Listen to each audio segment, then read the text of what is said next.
How's it going, everybody?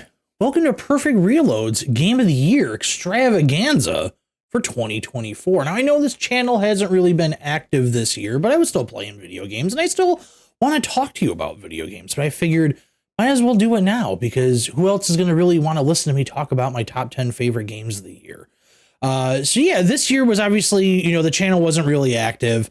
I don't know if the channel is going to become more active next year. I still do want to talk about video games, but it is difficult. This past year, I really wanted to make a point in my life to kind of get out of the house and go out and do new things. I went to a lot of concerts, met new friends, met a lot of new people, that kind of thing.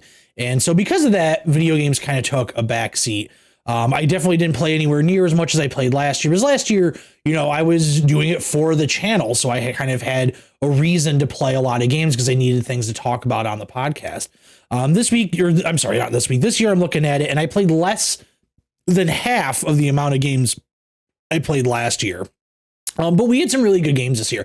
2023 was kind of an all-timer. I thought it was one of the greatest years in video game history, to be completely honest. And I figured just by product of that happening and so many developers over the past couple of years having release games, not a lot was going to happen in 2024. At least that's what I thought, but I ended up seeing a lot of really amazing games come out this year and enjoyed my time with them. And it actually, I thought for a while it was going to be difficult to put together a top 10 just because I hadn't played a lot of things. But man, the second half of the year, there was really some amazing stuff that came out. But other than that, for this year for games, the only thing that really changed for me is I got a Steam Deck and really enjoyed that. I wouldn't say that it changed the way I play video games in any way, although it was nice to kind of play some stuff on the deck, sitting on the couch, having a movie or TV show or what have you on the television. It was nice. I really like that device. I'm not quite sure what really led me to get it outside of it'd be nice to have something kind of handheld that I could put some emulators on and play some old games. And honestly, I've spent very, very little time doing that. I've actually just been playing regular games, current modern releases on it. But I do really, really enjoy having it. I think it was a purchase that ultimately made sense for me because I was a little concerned. I don't travel a lot, and when I do travel, I typically drive. So, while you're operating a vehicle, you're not going to be holding onto a Steam Deck. I don't take the bus or the train or anything like that, or, plane rides and things like that, where you would want like a mobile gaming device with you. And, it really is just kind of for home use. And it's like, well, I have a computer here in the office and I have consoles out in the living room, where's this really going to fit in? But it did fit in, and I do really enjoy it. And there's some things I kind of do prefer to just kind of play on it and lay on the couch and just hang out and have the machine in my hand playing it. I don't know what it is. I can't really put it into words, but I do really enjoy having it. And some of the games on my top 10 list were played entirely on the Steam Deck. But other than that, there wasn't a lot going on for video games for me this year. I played not a lot the first half of the year. And then the second half, when everything kind of started to come out, I tried to keep up the best I could with a lot of the major releases. I feel like I touched a lot of kind of the stuff that people have been talking about for Game of the Year, minus you're not going to see like Black Myth Wukong anywhere on my list. I didn't play that, but I did play a lot of kind of the heavy hitters that a lot of people have been talking about.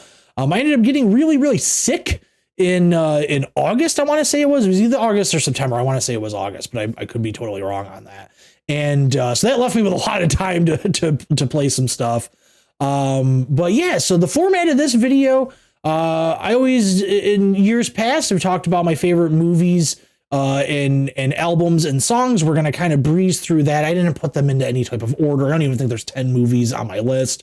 And then I have a handful of awards. We was trying to do some awards, and then we'll circle back at the end with the actual legit top 10 list. So movies, why don't we start off with movies? These are in no particular order. It's just the movies that, as I put them onto my document. For those that don't know, I keep a running document. I do this every year of every movie I see that was released in that current year, every album I listened to that was released in that current year, and then every video game I played that was released in that current year.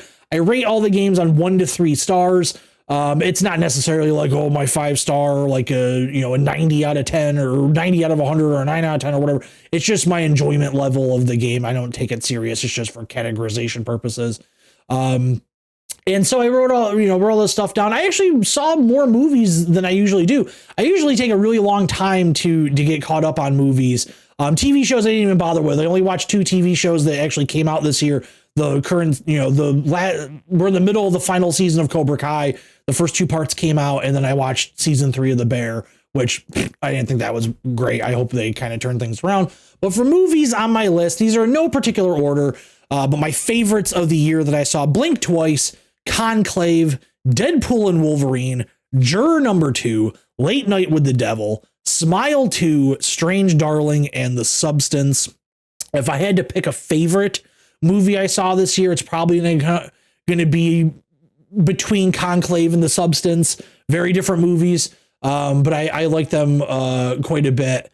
And really great performances for both casts. I mean, Demi Moore and Margaret Qualley knocked it out of the park in The Substance, and Conclave is more of an ensemble role. Ray Fiennes, oh my God, why am I blanking on the cast now? Monica Bellucci's in it. The dude from 30 Rock or Third Rock from the Sun and Dexter, can't think of his name, and Stanley Tucci's in it. There's a whole bunch of people in that movie, but that was really good. Favorite songs this year. I just wrote a few down on this list. Espresso, Wrong Ones, which is a Post Malone song. I'm not sure if that was a single. That's the first track on his new album.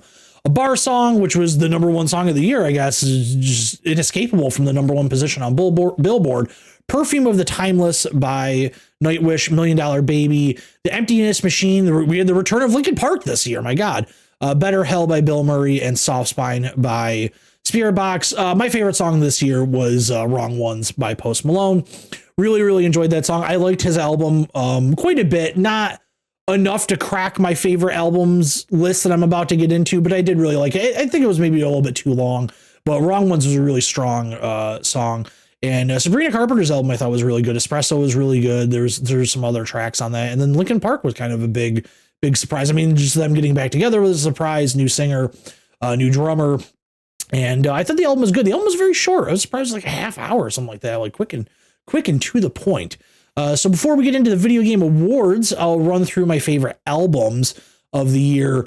This is in no order, and there's more than 10. Slater Kinney, Justice, Deal with God, Glass Beams, Doth, Knocked Loose, Uncle Acid and the Deadbeats, Shabuzi, Kitty, Mirari, Bill Murray, Sabrina Carpenter, Nails, Kendrick Lamar, and Blood Incantation.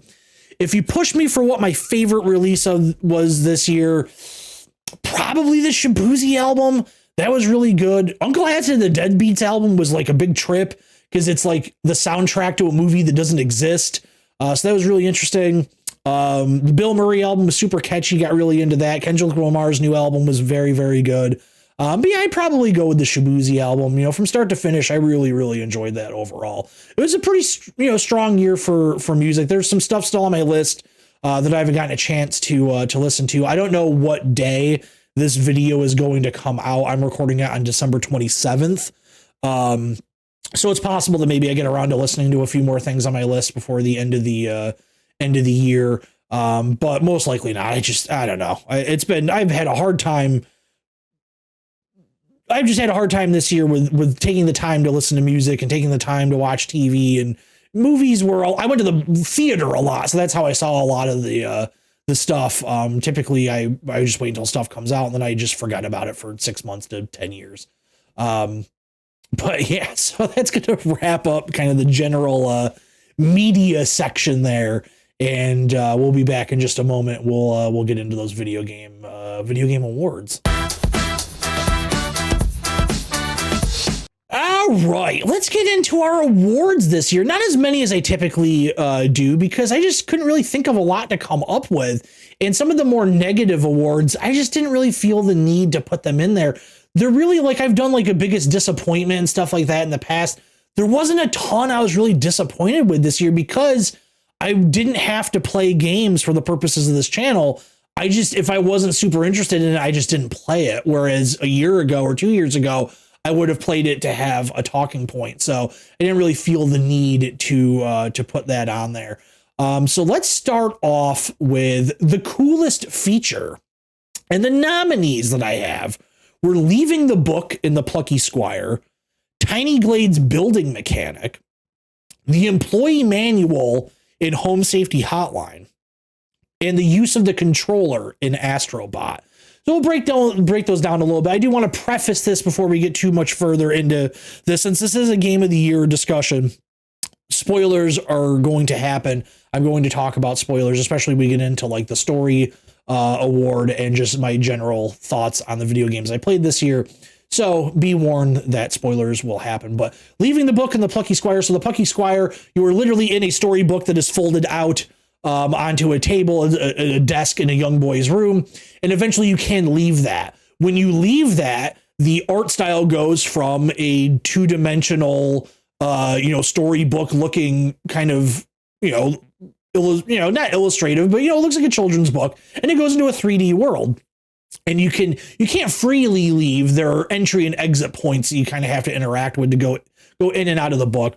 But I thought that was really neat to be able to go out and explore the real world, then come back in and have those changes matter in the storybook. Tiny Glade's building mechanic is like very simple. It reminds me a lot of kind of some of the tools in the Sims build mode, where you can just kind of have that radial, it's a circle that radiates outwards, and you can kind of like raise land, lower land, but kind of apply that to everything. So, you can raise the stone or lower the stone to have a wall turn into a tower or whatever it may be.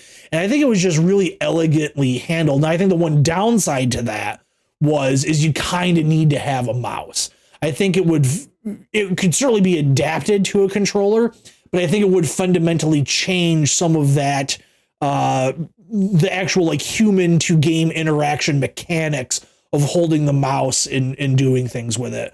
So that's the one downside to it, but I thought it was really cool. It's a novel concept, and it's one that's like, oh, this just kind of makes sense, even though I don't personally think I've seen another game that handles a building mechanic quite like that. I really, really enjoyed the way they did it. Typically, I've seen you would plop down the object, and then maybe when you would hover over it, there would be like a vertical arrow that would appear to signify that you could click and drag to change the height or the width or whatever it may be. And this was done a little bit differently, but it was very intuitive and very easy to kind of pick up on. Home Safety Hotline's employee manual. I mean, this is essentially the crux of the game. Is if you're not familiar with the game, you are a customer service representative at the Home Safety Hotline. People call and say, hey, I've noticed a weird noise in my wall. And they'll kind of give you some subtle hints of what is going on, what their issue is. And then you have this manual you can look through that has different entries in it. It'll kind of like, oh, you hear knocking on the wall. Well, it might be this thing. And Home Safety Hotline, it starts off pretty innocent, and then very quickly it delves into the supernatural and demons and devils and things like that. So, I mean, it's, you have like wall slime and goblins coming in and out of your house, and weird fruit that looks normal, but it's not, and strange mirrors in the woods and all this different stuff. It's definitely one of the funniest games I have played in a very long time. And I thought the manual was a really cool way to work you through that, because the game really is kind of a text-based game. There are some images in the game, but you're not moving a character or anything like that. You literally are just looking at this kind of interface on this like fake computer. And so to add some personality in the manual is nice. There's like some audio files you can listen to provide some atmosphere and context and all that.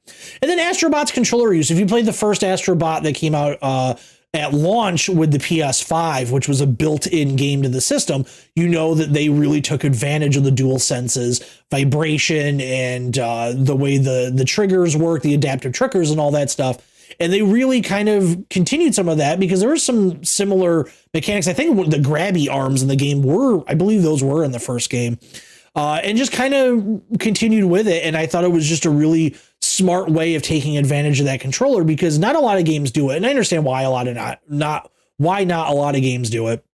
But I really enjoyed the fact that they fully embraced the technology that they are working with. That game is very much a love letter to Sony, much like the first game was as well, though this game focused more on the characters of Sony's past, whereas the first game was very much about the consoles themselves, although there still is a lot of that in this game as well. And that's my choice for the winner. The winner of coolest feature is the way the Astrobot works with the controller, so congratulations to them. I just think it's really a wonderful way to add an extra layer of interaction with the game besides just inputting the buttons and watching, the reaction of your choices on the screen. So that was pretty cool.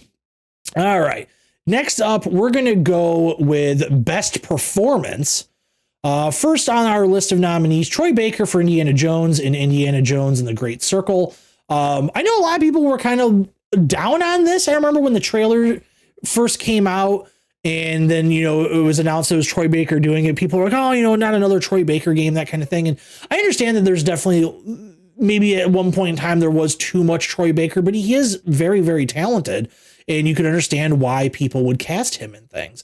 And he sounds enough like Harrison Ford that eventually you just kind of forget about it. I mean, sure, you can tell that you're not listening to Harrison Ford while you're playing the game. But I really, really enjoyed his performance. I like Indiana Jones. I wouldn't say that I'm like a super fan or anything like that. I don't have like a strong nostalgic connection to the movies. I was definitely a child when I saw them, but I don't think I really appreciated them until I was, maybe a teenager or into my early 20s or something like that. So it's not like Star Wars for me, where Star Wars was like a massive part of my childhood. But I think Troy Baker does a really, really fantastic job. And I think it is one of his strongest performances. I could be completely missing something off the top of my head that he has done, but I feel like it's kind of the best thing he's done since The Last of Us Part 2. I'm sure he's done stuff between now and then. But I just, off the top of my head, I mean, it really is. I think it's in his list of best performances ever. Next up, Ji Young Han. She played Balara in Dragon Age Veilguard, one of the companion characters that you can have, one of the characters that you can romance, so should you choose. And she starts off kind of annoying. That character is written to be very kind of naive and at times a little annoying, like almost like a kid sister kind of thing. But they really do flesh her character out. Dragon Age Veilguard does a very good job of fleshing out all of their companions, more so than most games do, I would say. They kind of took that formula that BioWare has had previously with doing the loyalty missions for your squad members, but it wasn't just one loyalty mission. Like, you were building up and then eventually you were going to get the one loyalty mission. Like, there are threads of these loyalty missions throughout. And I really, really enjoyed that. And you get to see the character's growth. And over time, her acting performance, I mean, I saw other news outlets, like really kind of single her out in the game and talk about how great of a job she did. And I definitely agree with that. I think she turns the corner.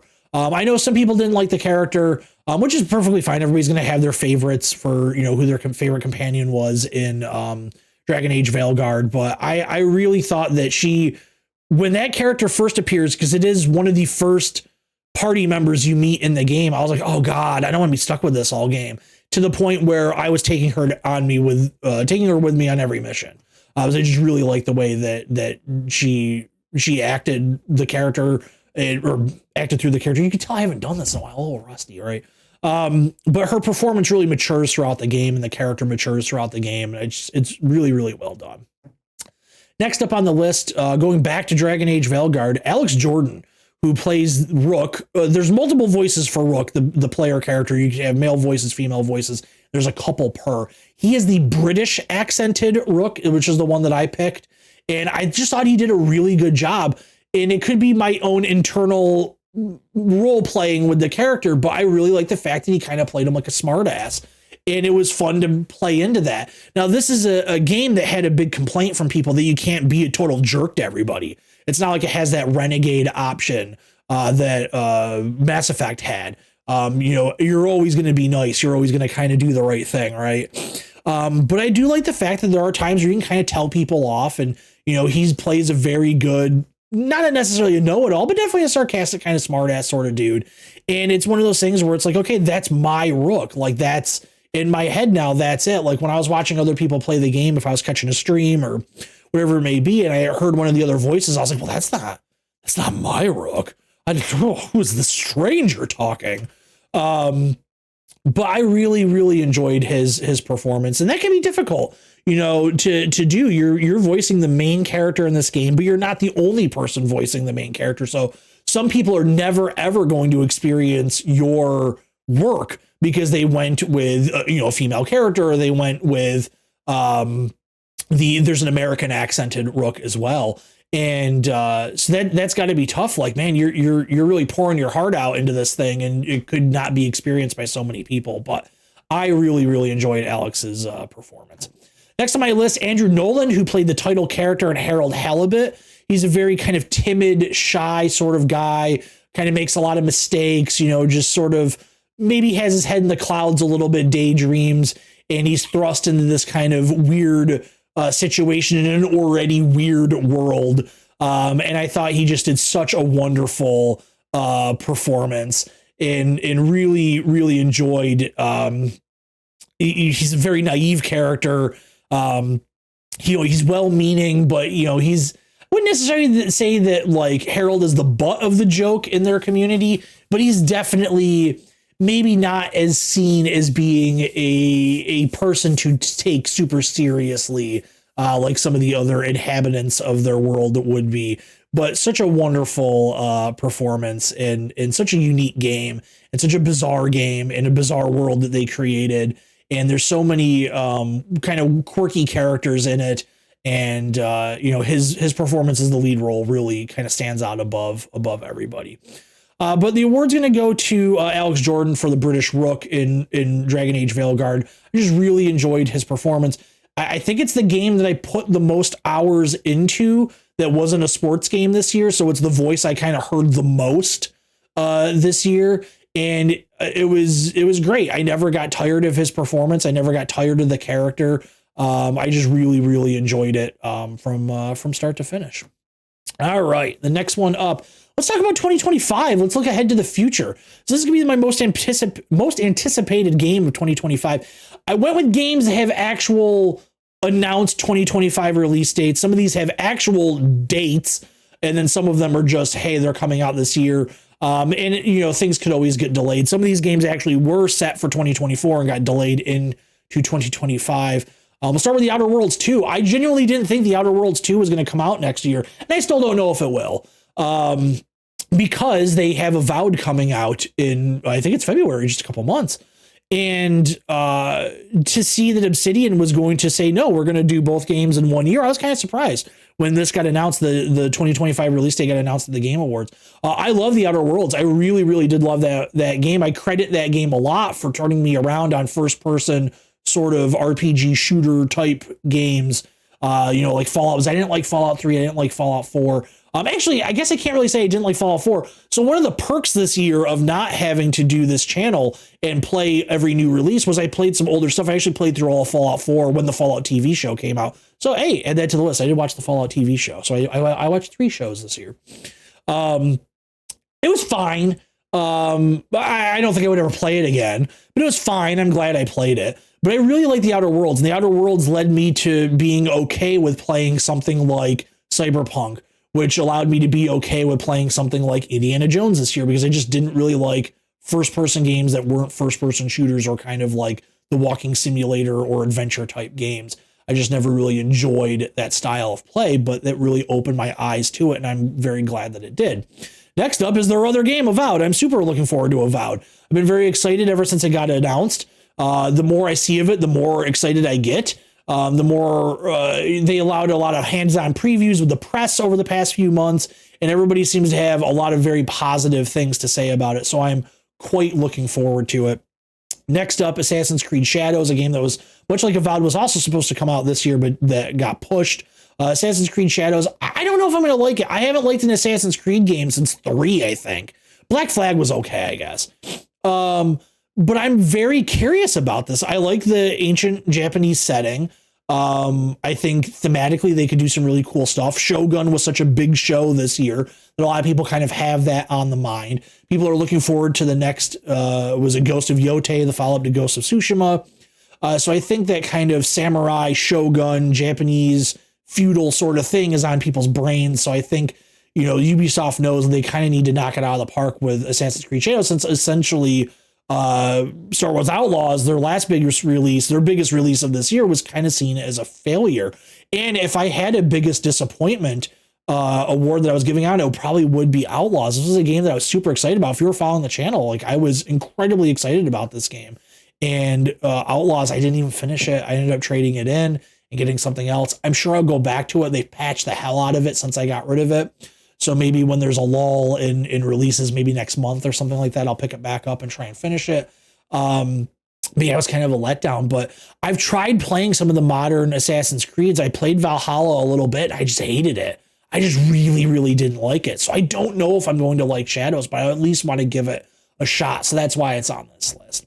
Next up, Civilization 7. I am a massive Civ fan. I've been playing this series since Civ 3. I remember getting Civ 3, came in the little box. It had the giant Bible-sized, kind of manual with it and everything. And I've just been obsessed with those games. It's the series, the franchise, whatever you want to call it, that I put the most amount of time into in my life, aside from maybe Unreal Tournament. I played a lot of Unreal Tournament back in the day. But Civilization is something that's always been very near and dear to my heart. And so I am very excited for it to come out and to play. And next on the list, the last game on the list, Grand Theft Auto 6. Grand Theft Auto 6 wins. Grand Theft Auto is my favorite franchise of all time, my favorite series of all time. I've played every single one except for those weird like PSP, like DS, not spinoff kind of things. Grand Theft Auto 5 is one of my all-time favorite games. I'm really, really looking forward to this. Do I think it's going to come out this year? Probably not. It's a big reason why a lot of games right now aren't announcing release dates, because nobody wants to go anywhere near Grand Theft Auto 6 because it's just going to dominate everything. So that's why Outer Worlds 2 doesn't have a date, I'm sure, because it's probably going to be a fall release. Grand Theft Auto 6, if it does come out this year, would be a fall release, I imagine. And next year, it would be a fall release. And just everybody moves out of the way for this. But I can't wait for it. It's just, I'm so excited for it.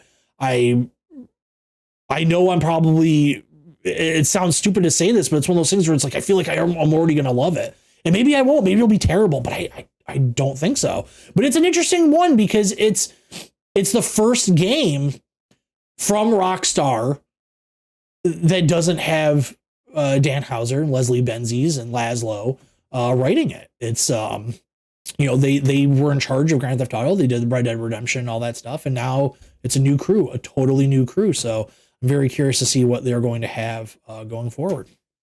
All right, next up on the list, this was a tough one because there wasn't a lot of story-based games that I played this year. So this is for Best Story.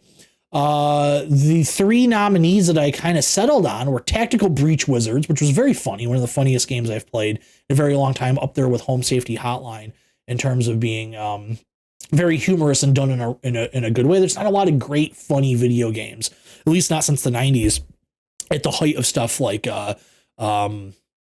Sam and Max and the other LucasArts games, and why am I thinking of that? Monkey Island and all that. But Tactical Breach Wizards was a really fun story, and it's not, it's acted out and kind of just clips or I'm just like the little speech bubbles and all that stuff, but the writing was really, really strong, and I really, really enjoyed it. One that I was kind of surprised was Indiana Jones and the Great Circle. I think that it's written very much like an Indiana Jones movie. I don't think it's like a super strong story. I don't think any of these are super strong stories. And that's okay. Not every year is going to have, the games that rise above with the really strong stories. Last year we had like Alan Wake 2, Spider-Man 2, and some others. But I thought Indiana Jones did a really good job with the character. It's something that it's a plot line you could have seen be an Indiana Jones movie. And I think it's, it's well acted, it's well written. There's some pretty solid characters, and I don't know if I would say that it's like there's like super memorable characters in it. Like Last Crusade has like the it's not Last Crusade. Is it Last Crusade? Why am I blanking on this? I just watched the movie. Raiders of the Lost Ark, geez. Like Raiders of the Lost Ark has a little nerdy Nazi guy, that kind of thing. They kind of try and do that with this game, although he's not nerdy. He's very very into intimidation and power and control and all that stuff. I think maybe Tony Todd's character is kind of memorable in it, the giant in it. But I think it was a very overall enjoyable story. And then my other choice here for nominees and the winner Might as well just say that. It was Dragon Age the Veilguard. Is it the best written game? No. Some of the dialogue is super cringe.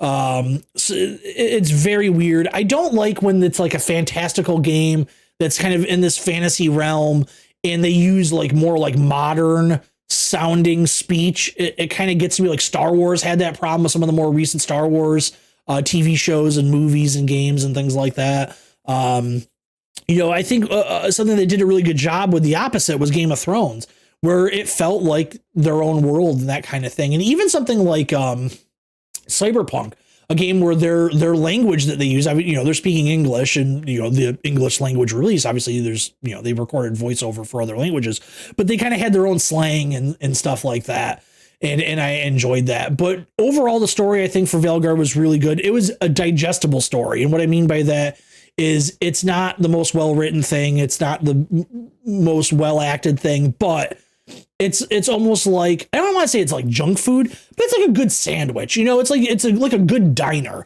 It's not a 5-star restaurant, but it's a good diner that you would go back to. And I think that that's perfectly okay. It's a game that stuck with me. It's a game where I hope that these characters come back. I really enjoyed the writing on all the companions. I think a lot of the companion quest lines were far more interesting than the main story, which is, that's fairly commonplace in a lot of games.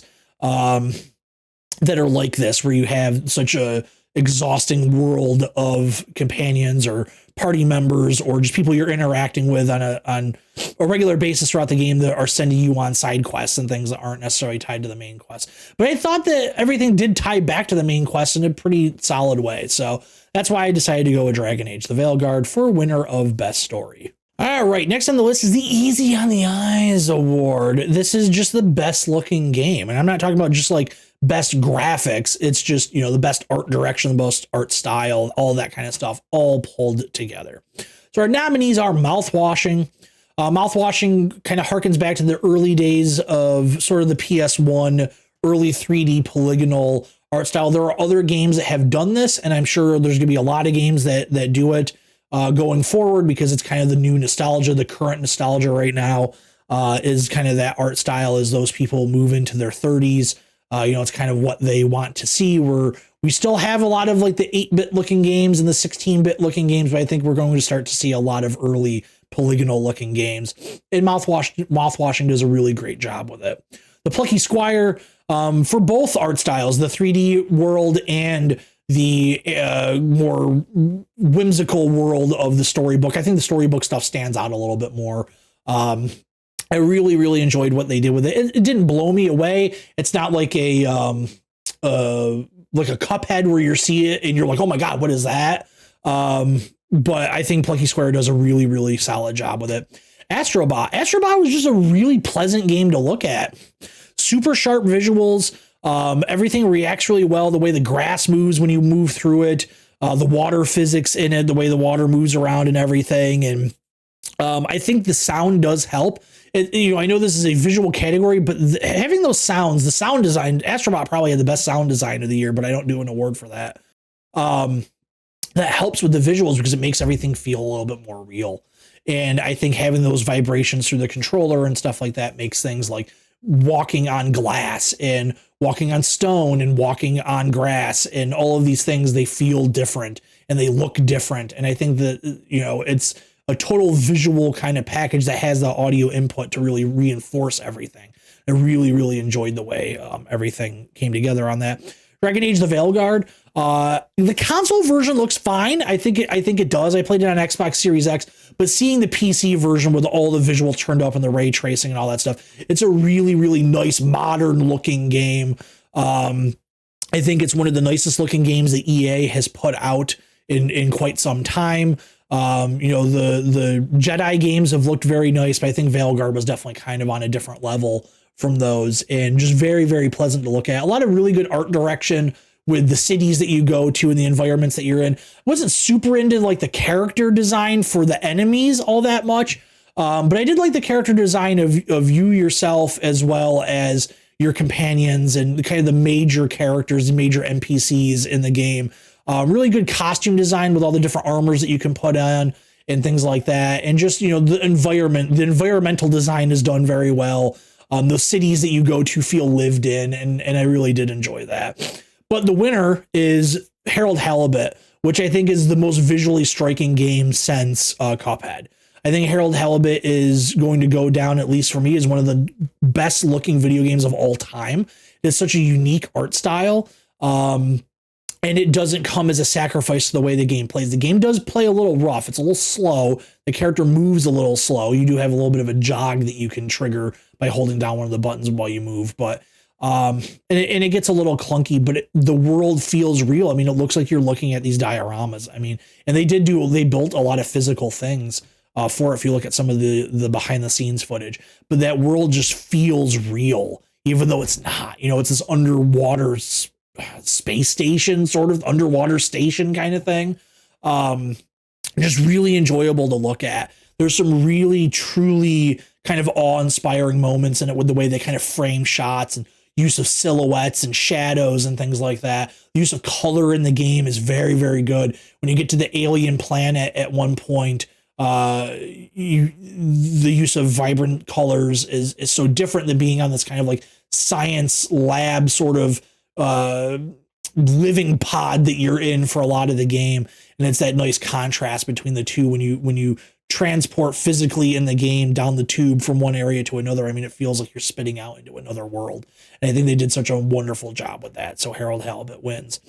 Biggest surprise of the year: Dragon Age Veilguard, simply because I didn't think BioWare had it in them anymore. We've been disappointed after, it's been just a lot of disappointment since Mass Effect 3. Mass Effect 3 in and of itself, at the time at least, was a disappointment. My attitude has changed on that game as I've gotten older and gone back to replay it.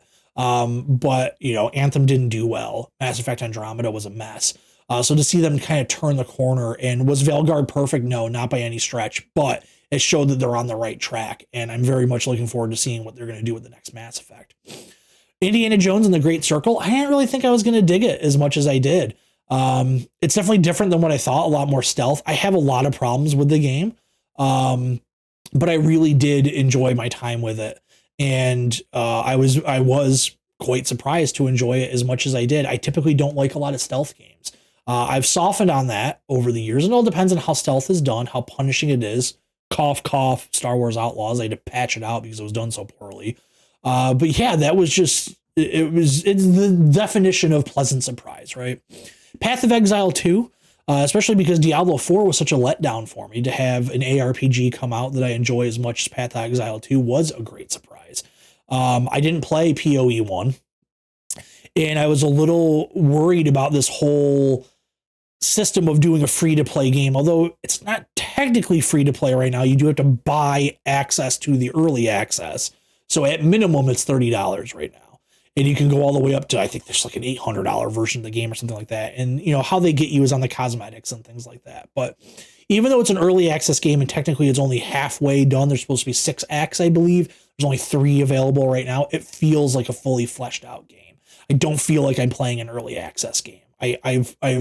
When I'm engaged with the game, it doesn't feel like I'm playing something that's unfinished.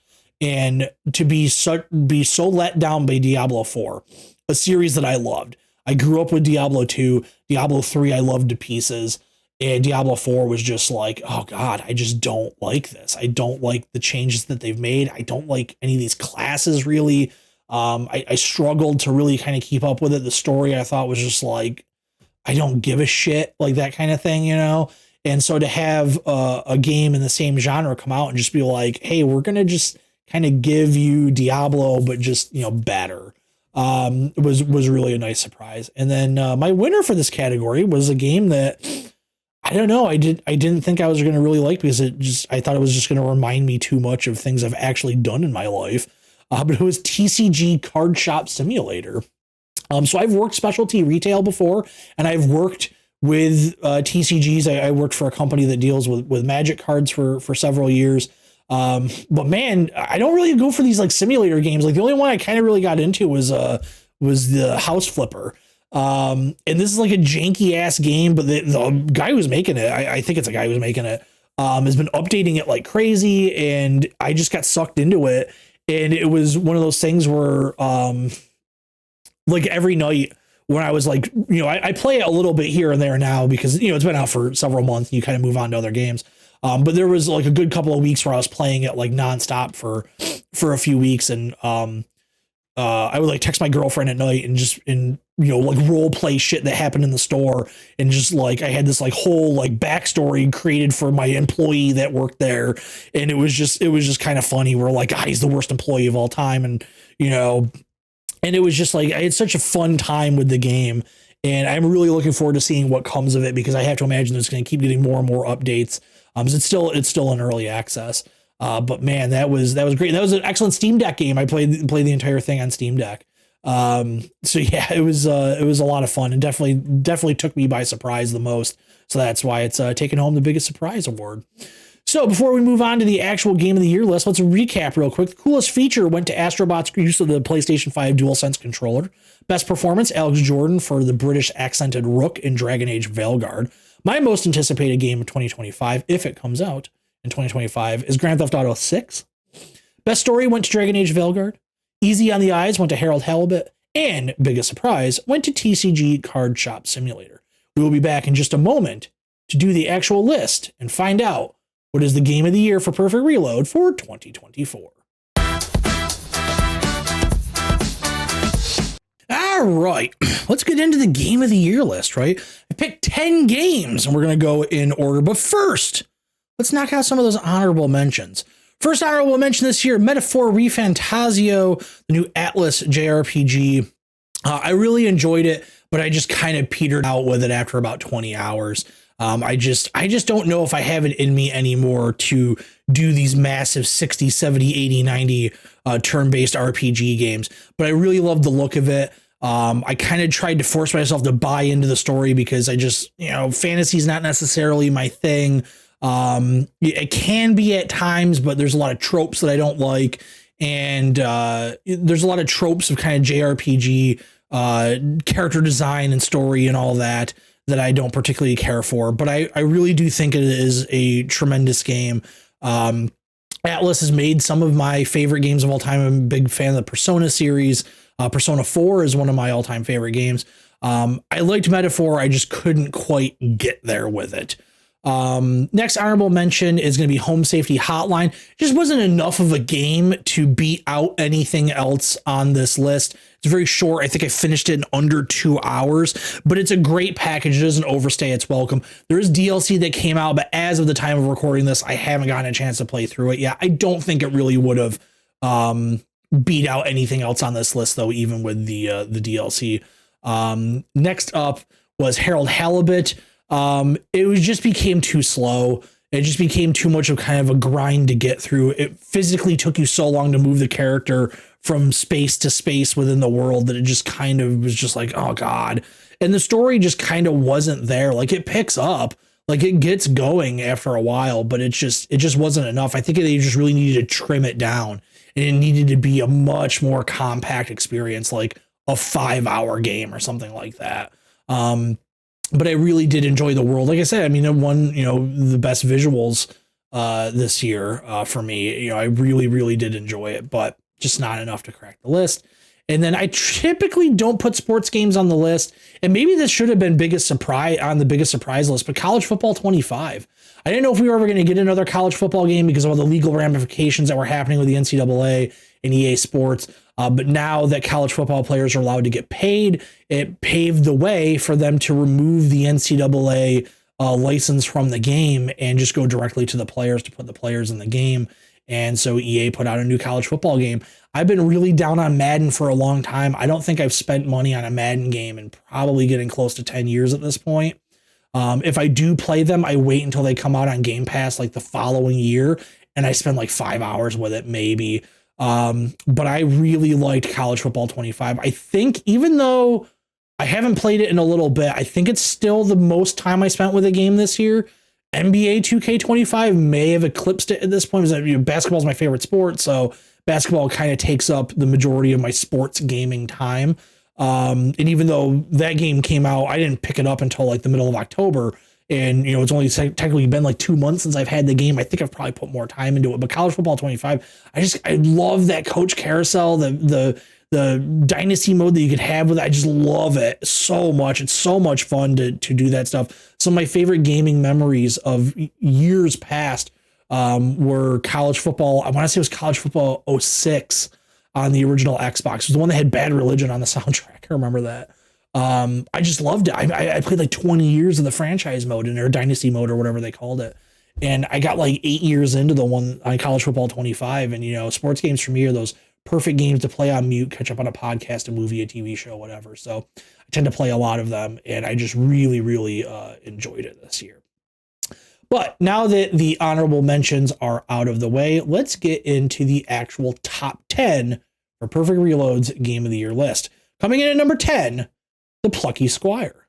It's a very cutesy game, not a ton of depth to it. I can understand why a lot of people kind of bounce off from it, but I really, really enjoyed it. It's a fun, simple game. It was a great game for me on the Steam Deck, is where I played it. And it, you know, looks great having that OLED screen, you know, close up to your face. You know, I have a fantastic TV. Don't get me wrong. I have a wonderful, wonderful television that everything looks amazing on, but it is a little bit different having something closer to your face. And it was just such a joyous game. And I found myself smiling a lot during it, and it's got a little bit of humor to it, and it plays well. And I just really, really enjoyed what they were going for with it. You know, it's not going to blow a lot of people away, but it was enough for me that I really felt confident saying that, yes, this was one of the best games I played this year. Up next, number 9, and this was kind of a surprise to me, Marvel Rivals. So when Overwatch came out, I got really into Overwatch for like 2 weeks. And then the people I was playing with, they just kept playing, and I just didn't have the time. So everybody was getting much, much better at the game than I was, and it became difficult to keep up. So I kind of just gave up. And I don't really have friends that I play video games with. I play everything by myself. You know, a game like Call of Duty, I'll play with random people online. You just get matched up with whoever, and you just mute everybody anyways. But a game like Marvel Rivals or Overwatch, because I bring up Overwatch because Marvel Rivals is essentially Overwatch with Marvel characters. You know, you need to have a little bit more communication because, you know, you're going to an objective. It's not just like team deathmatch or domination or something like that. I'm not the biggest Marvel fan, but I really like the way the game plays. I like the way the game looks. I've had a lot of fun with it. I want to try more characters. I've primarily only been playing with Star-Lord. Some of the characters look a little bit too complex for me to get a handle on. It is cool to see them play, to see other people play them and play them well. But I just really enjoy the game. Like every time I go back to it, I put the controller down when I'm done. Like, I had fun playing that game. And sometimes you don't do that with competitive or you know, online focused games that are of a competitive nature, like a Call of Duty, where, you know, sometimes you just have a run of bad matches and you're just like, oh God, I kind of played like garbage tonight. You know, Marvel Rivals, every time I finished, like even if we didn't win, I was just like, man, I had fun playing that. And so that was a really pleasant surprise, and I really, really enjoyed it. Number 8 on the list, Still Wakes the Deep. So my time with horror games is new. I never really played horror games. Love horror movies to death, but never really played horror games. I don't like to be scared. It's just kind of my thing. And I felt like video games were a little bit more scary than movies. And it wasn't until The Quarry a couple years ago, which I believe was my number 2 game of the year that year. It was the year that Immortality came out. So Immortality was, you know, number 1 with a bullet, but The Quarry was very good. So I was a little more open to these horror games. And Still Wakes the Deep came out as a Game Pass game, and I figured I'd give it a shot. And I didn't necessarily think I was going to play it all the way through, and I certainly didn't think that I was going to play it all the way through in just a matter of a couple of days. I just really, really enjoyed it, and I thought the voice acting was really solid. I thought the story was fun. It's, you know, it's a simple story, but I liked being contained on the was it an oil ship, like an oil derrick? You know, it was like you're out at sea, that kind of thing, and it's like cosmic horror sort of stuff. I really, really enjoyed it. It looked great visually. There's some really cool art direction in there, and it being in a non-traditional setting that you don't see a lot of video games in, being isolated at sea, being a Scottish game where everybody has an accent that you don't typically hear a lot in video games, was also a really nice kind of change of pace. And I just really enjoyed the whole thing from start to finish, and felt confident putting it on my list. Number 7, we're going to go with Tactical Breach Wizards. I think this game would have been higher, except for it got to the point where I was just constantly getting stuck and I couldn't figure out how to further. Because, it's a tactical game, so you kind of take each mission as its own little puzzle, right? It's a puzzle to solve. And it got to the point where I was just having a very difficult time trying to solve that puzzle. And I'm not saying that the game needed to be easier or anything like that. It's just I'm not great at video games. So it kind of held it back a little bit for me. But man, I really, really enjoyed my time with that game. Really well written. Another game that I played entirely on the Steam Deck. I think it makes an excellent Steam Deck game, especially if you were traveling. I would say that if you were traveling, this would be great because this would really pass the time. You spend a lot of time planning and thinking, and next, an hour's gone by or whatever it is. So I really, really had a lot of fun with the game and would definitely recommend it to anybody. Number 6 on the list. I was honestly kind of surprised by this. It was like I said when we talked about it during the awards thing. I don't typically go for games like this, but TCG Card Shop Simulator was absolutely one of my favorite games of the year. Now, it's hard to say because was it one of my favorite games of the year because of all the headcanon I made up for what was going on in my card shop, or was it because of the actual game? And I think it's probably a little bit from column A and a little bit from column B. But I had a lot of fun just like ripping packs in the game and getting these super expensive cards and selling them and all that stuff. I've always kind of had that obsession, that collector's mentality. If you ask me personally, hey Steve, what are your hobbies in life? A lot of my hobbies are collecting related hobbies. I collect records, I collect toys. I've gotten in sports cards recently, which God, that's a fucking nightmare. But the one thing I never really got into is I never was a Pokemon collector. I did play Magic when I worked at a company where everybody was playing Magic, but I wouldn't have necessarily said that I was like collecting stuff. I just kind of had what I needed for the decks to play, and that was it. Everything else I sold or would just give away or whatever. And I certainly, that was before like the modern boom of all this stuff where people are strictly only collecting to sell and things like that. It's become more of an income based thing rather than, wanting to play whatever trading card game your choice is or what have you. So it was fun to kind of delve into that and design the store and all that stuff. I'm a sucker for designing things, interior design in games, the Sims build mode and all that kind of stuff. And yeah, I just really, really enjoyed it from start to finish. Well, not finished because it's not done, but I mean, the whole process of building up the store and all that just really had a lot of fun with it. Number 5, and this is where we get into the top 5 here, is where things really started to kind of shuffle around a bit, over the past few months because some of these were later in the year releases. But I'm going to go with Indiana Jones and the Great Circle at number 5. Really enjoyable game, a fun game, but it's a game that I have a lot of problems with.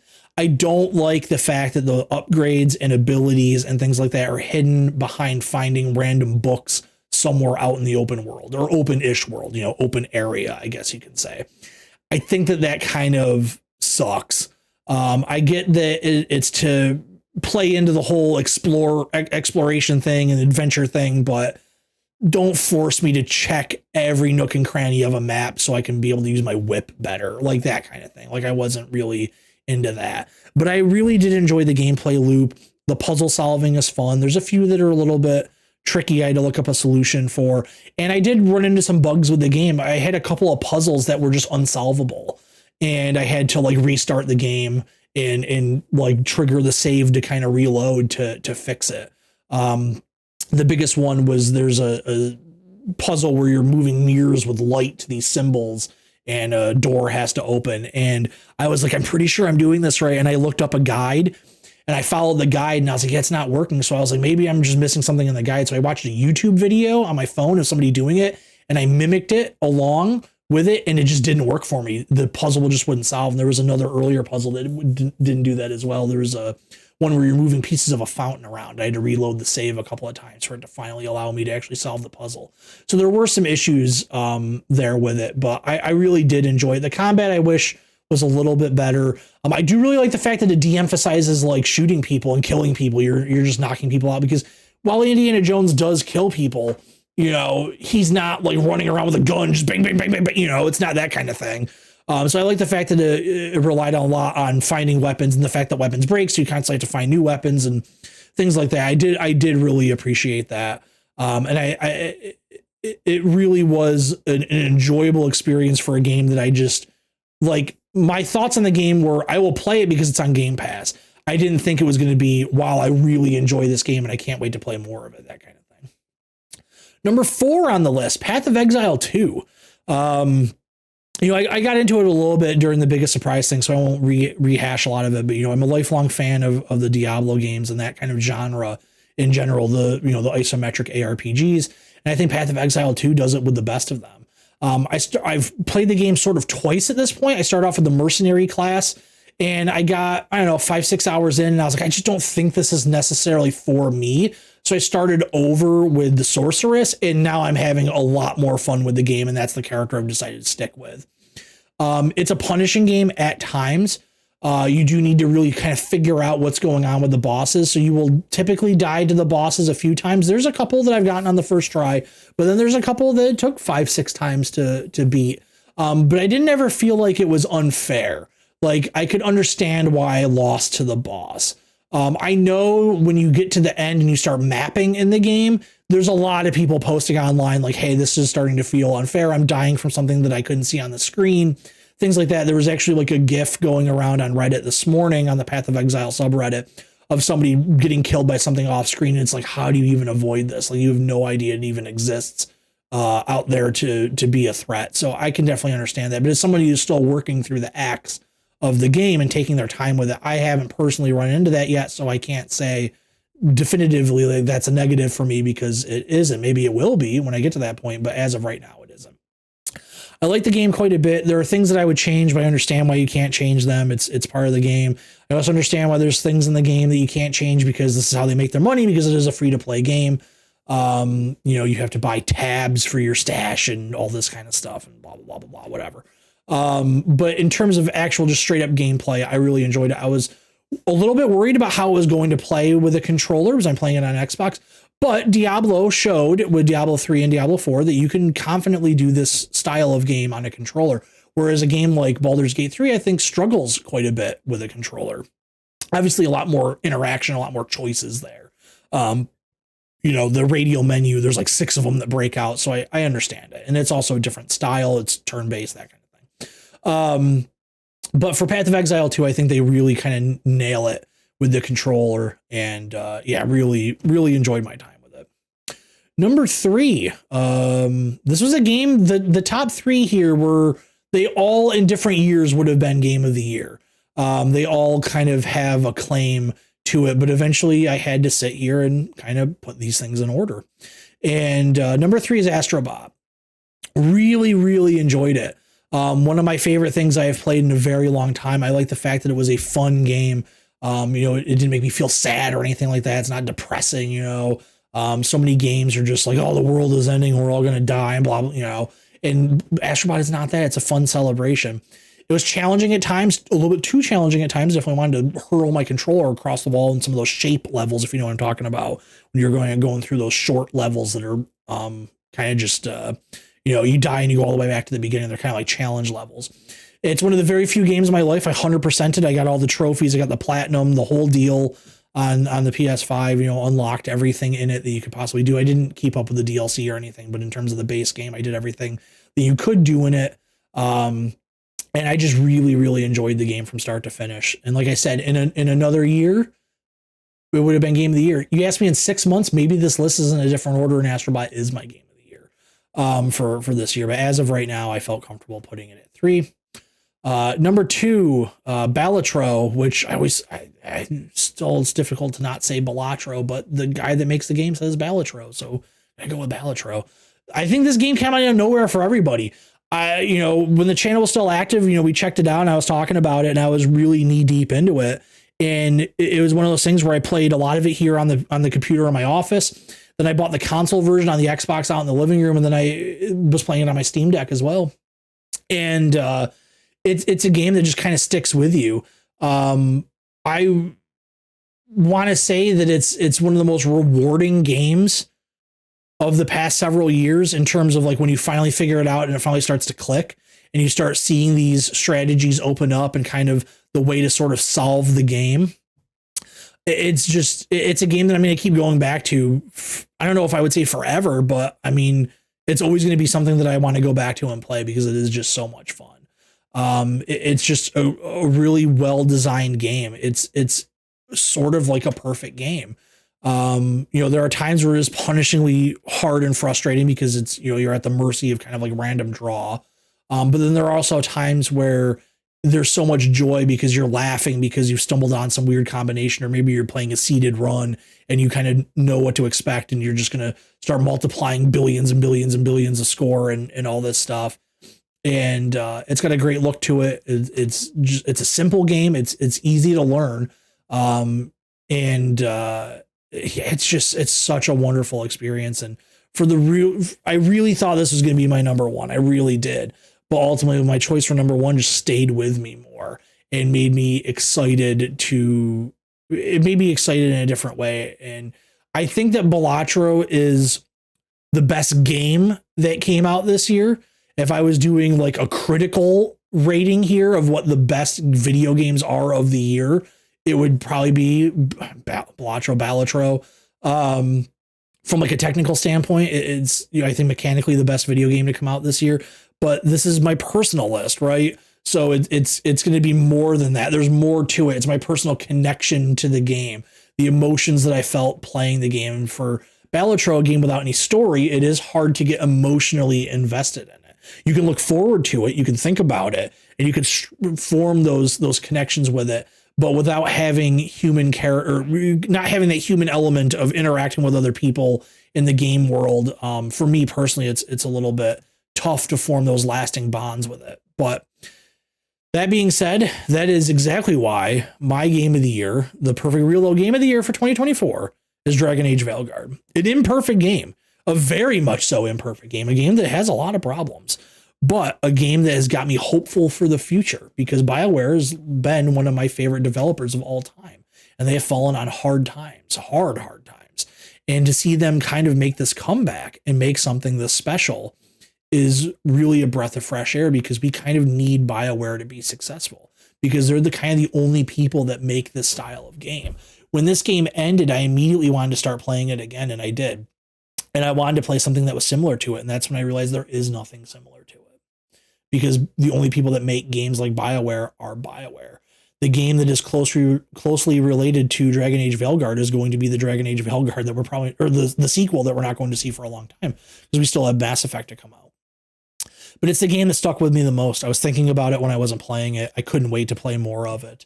It really left a lasting impact on me, because it made me feel like I had traveled back in time, and I was playing Mass Effect 1, Mass Effect 2, Jade Empire, that kind of thing. And that's to have a modern game trigger that kind of nostalgia is something really special. And that's why I picked it. There are a lot of problems with the game. There's problems with the writing. There's problems with the storytelling. There's problems with the pace. I had problems where I couldn't complete quests because I ran into bugs. There are times where I had to restart the game because I ran into bugs. But the combat itself, I would say, it was probably one of the best gameplay experiences I've had in a very, very long time. I really, really like the way this game played, especially the warrior class. That kind of Captain American shield throw, I thought was a lot of fun to play around with. I thought a lot of the visual effects were really cool. And so, yeah, I think it's the very definition of when the whole is greater than the sum of its parts, right? Because all of the parts of this game, every single one of them is flawed. But when you put it all together, if you're a longtime BioWare fan, it triggers something inside you that you haven't felt in a very, very long time, because those games haven't existed in a very, very long time. So is it the best game to come out this year? No, it's not. It wouldn't even make the list for most people, and it didn't. But for me, yeah, it's right there, because it made me feel something that I haven't felt in a really, really long time. And it was fun to play. If the game sucked, like the physical mechanics of playing the game sucked, then it wouldn't be on here, because I wouldn't have even finished it. I would have just, I watched a playthrough or something, or watched all the cutscenes on YouTube or something. But the fact that it had that very, very fun combat is what pushed it over the edge. So I felt very confident in saying that, yeah, it's my favorite game of this year. That's why it's my game of the year. So yeah, thanks for joining me for this. I know it's a much more condensed version. Last year's version of this video was 4 hours long. And like I said, I don't know if the channel is going to become active again. Who knows what my life is going to be like next year. But I still love playing video games. I still love talking about video games, and I wanted to talk about them with you. So thank you for your continued support. If you found this in your subscriptions randomly and said, "Hey, I remember that guy. I remember that guy." You wanted to hear what I had to say about video games this year. I thought it was a good year. 2024 was a good year. I'm very much looking forward to for 2025. So yeah, thanks once again for hanging out, and hopefully I'll see you soon.